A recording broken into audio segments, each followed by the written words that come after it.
I am a very lazy artist. So I'll be sharing with you my lazy way of breaking down anatomy and how exactly I make it easier for myself to understand. Drawing has always been something that I've always wanted to improve at, ever since I was little. Recently, I really got fascinated with wanting to learn to animate. And so I decided to get really serious about learning to draw, particularly figure drawing. One of the first things, as you see on the screen, that I'm drawing is learning to draw 3D shapes. This seems so disconnected from figure drawing. I'm gonna be honest with you. I'm sure you were trying to figure out, like, why is this an anatomy video and you're drawing shapes? Well, interestingly, learning to draw shapes in perspective will absolutely help you when you're figure drawing.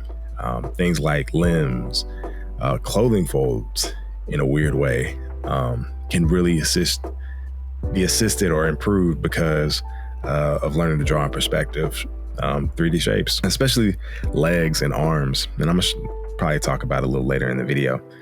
The next thing that I think just really helped fundamentally change my art and figure drawing. And listen, if you get one thing from this video, this is like I would say the most important thing to practice, and that is gesture drawing.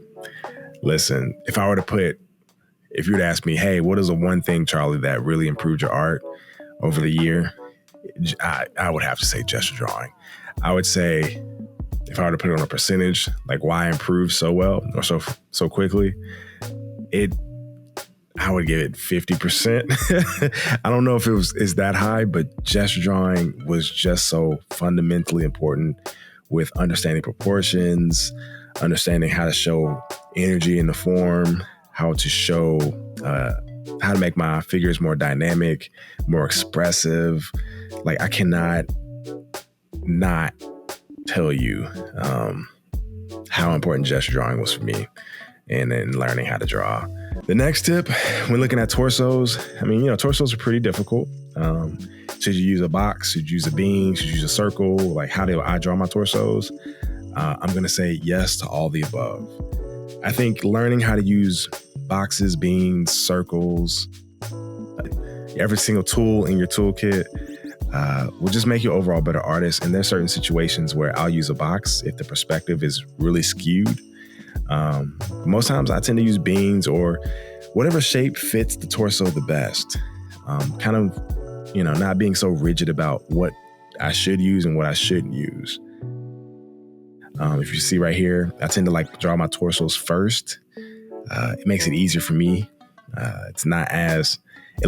Torsos tend to be the biggest part of the body in general, and kind of placing those first allows me to kind of put everything else in correct proportions. I used to draw, when I was first beginning, the head first, but then my torsos will always seem weird, or the legs will always be in a weird spot, or arms would just be funky because I started with the head. But try if you struggle with making your figures seem like they're sitting or standing on ground and not floating on your paper, try to use drawing the torso first.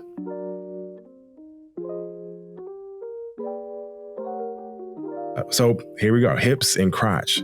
One thing that helped me is trying to break things down to men have boxes and women have skirts.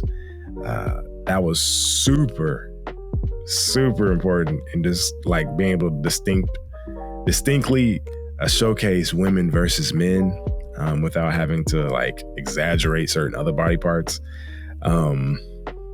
So a lot of times understanding that the hips often go past the crotch.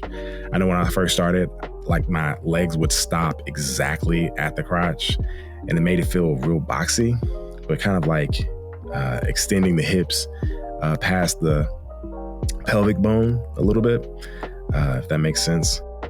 If you actually watch this drawing right here, notice how I put that little bump where the hips kind of extend up, kind of makes it look like a bikini, a one-piece bikini. And so that fundamentally helped really make my legs feel like they were attached to a body. And they weren't just some random robotic, cylinder that just sat there. Legs. Legs are complicated, but not as complicated as you're probably making it out to be. One thing, and you can say this about legs and arms, is trying to showcase, one muscle group going into the next. So, if you see, I have cylinders for legs. That's a great way to represent legs, by the way. Now, when it comes to arms, one of the things that I did when I was first drawing was I would make my drawings look like little bubbles.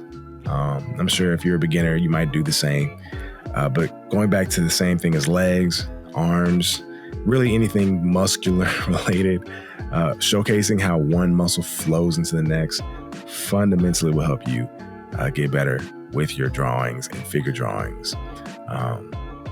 It's something that helped me and assisted me in my process, and I hope that helps you as well.